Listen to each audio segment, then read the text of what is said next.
Hi there. Business applications is our topic of discussion today. Line of business applications have been around for thousands of years. While functionality of different business applications will certainly be different and will be based on the industry and whatever, core principles will remain the same. And I'm going to try to explore those principles, present you with examples of what they are, and hopefully entertain you a little bit. Let's start. The first thing is users and permissions, data representation with filtering, sorting and export functionality, editing of individual records, validations and data integrity, visual representation of aggregated data in dashboards and reports, printout forms, integrations with external systems. Users and permissions can be separated into two distinct categories: authentication and authorization. Authentication is the process of letting somebody log into your system. Authentication can be autonomous, so the application stores usernames and passwords, or it can be integrated with an external authentication provider like Google or Microsoft, and this is usually a preferred way of letting somebody enter your system. Authorization is granting permissions to the authenticated user to explore different areas of your app. Authorization happens right after the user has been authenticated. Permissions in the setting of a business application can control access to creating, reading, updating, and deleting records in your system, as well as control access to other areas of your application. Permissions are usually grouped into roles so that you don't have to assign individual permissions to each user, but rather you can link different roles to different users. You could also link a user to multiple roles.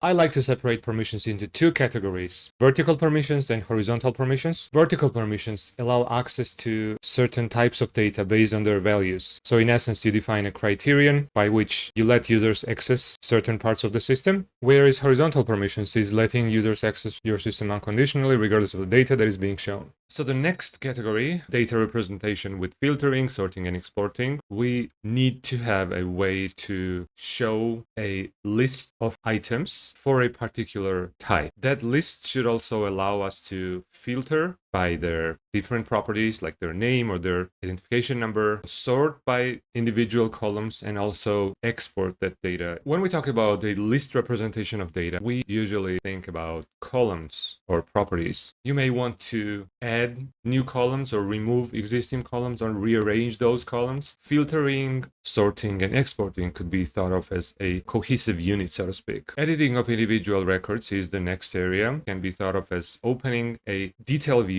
of a record and then allowing a user to change certain values of the customer. Or this can also be done within a list of records without opening a separate detail view. When we talk about detail views, we also need to mention that detail view layout can be changed. This is another thing that has to be managed and handled by the administrator of the system. An extension of editing a record is validations and data integrity. Let's now ask our good old friend ChatGPT what it thinks data integrity is. Data integrity refers to the accuracy, consistency, and reliability of data throughout its lifecycle. Data integrity is essentially the result of enforcing business rules and validations when entering data. Many business enterprises start with only a spreadsheet where one or two people have access to it and they can kind of hold these validations in their head. Once you expand your business operations to more and more people, it's going to be hard to enforce your validations on top of records which other people are creating if you don't have a mechanism to limit entering data in an invalid way. An example of a validation could be not allowing for a customer record to be created unless identification number follows a predetermined pattern. So one of the primary reasons for why businesses choose to upgrade their spreadsheet-based operations into something more formalized, like a line of business application, is because they don't trust their data that they are entering into the spreadsheets. Now, on the flip side, I have seen many instances of businesses having a line of business application which does not enforce validations or business rules when entering information. To make such data usable, it first has to be exported, usually at the end of the reporting period, cleaned up, and then only be used to produce meaningful figures and reports. The next area which I'm going to explore is visual representation of aggregated data in dashboards and reports. Data usually needs to be aggregated, meaning that it's not the raw level data that you want to be looking at, but a result of an aggregation And this usually happens with the help of SQL or SQL queries against one or more databases. Visual representation of aggregated data is a great way to understand the key performance indicators of your business. And we are specifically focusing on operational and financial reporting. So the deliverable of our work is financial and operational reporting because it serves the greatest purpose in our mind. The next thing that I'm going to talk about is printout forms. Printout forms is basically a way of exporting your data for the consumption of the external world. So you may have a printout form for an invoice which you send to your customer, and you may have a printout for everything that you have stored within your system. Printout forms are separate from dashboards and reports. Nowadays, it's less about being printed out, but more about being sent over email. And the system may provide means for you to send these forms without having to export them in the first place. So the last thing to talk about is integrations with external systems. There are two ways of integrations, incoming and outgoing. When we talk about integrations, the term to remember is API, or the Application Programming Interface, which is a fancy term for an endpoint which predefines a set of read and write operations within the system that is exposing the API. In case of incoming integrations, we expose API endpoint to the outside world for them to read and write within our system. In case of external integrations, other systems expose API endpoints for us to interact with. Our system in that case will act as a client, and the other system exposing the API will act as the server. So to recap, what's the anatomy of a business application? What are the principles that hold every business application in place? The users and permissions management, data representation with filtering, sorting, and export functionality, editing of individual records, validations and data integrity, visual representation of aggregated data in dashboards and reports, printout forms, and integrations with external systems. If you'd like to learn whether we could help you with your line of business application creation or development, comment below or book a call with us. And that's it for today. Have a good day. Bye-bye.